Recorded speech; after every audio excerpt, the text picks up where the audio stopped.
It's a matter of fact and history. Tonight, we sit down with seasoned journalist Soledad O'Brien. The topic is one that is captivating the nation.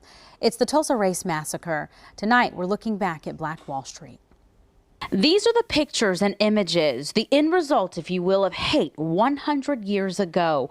Racism at its worst here in Tulsa, a mob wiping out everything Black Wall Street built, the world watching as the details become more known. It's really important to tell those stories and understand what happened. And so those commissions that would follow up and really start uncovering what actually happened in the massacre. Creating a world of their own as they were shut out by segregation. The Greenwood District so unique in the way the residents went about their lives.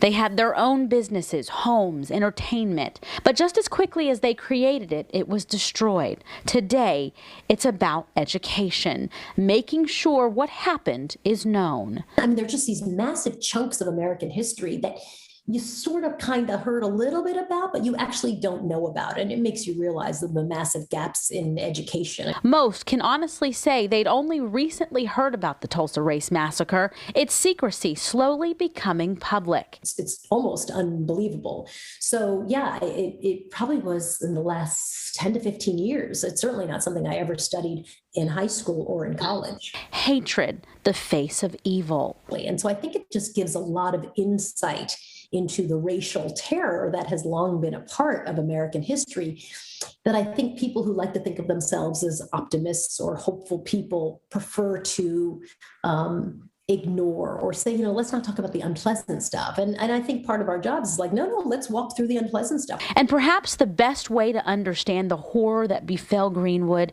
is to remember that Black history is American history, and talking about it is paramount. Never forgetting people, real people, are at the center of it all. That you understand individual stories, that it's not just a litany of numbers and towns and dates, that it's actually, let me tell you what happened to this family. In the end, knowing the past is honoring the people. And we are continuing to share these stories and more leading up to the actual anniversary later this month.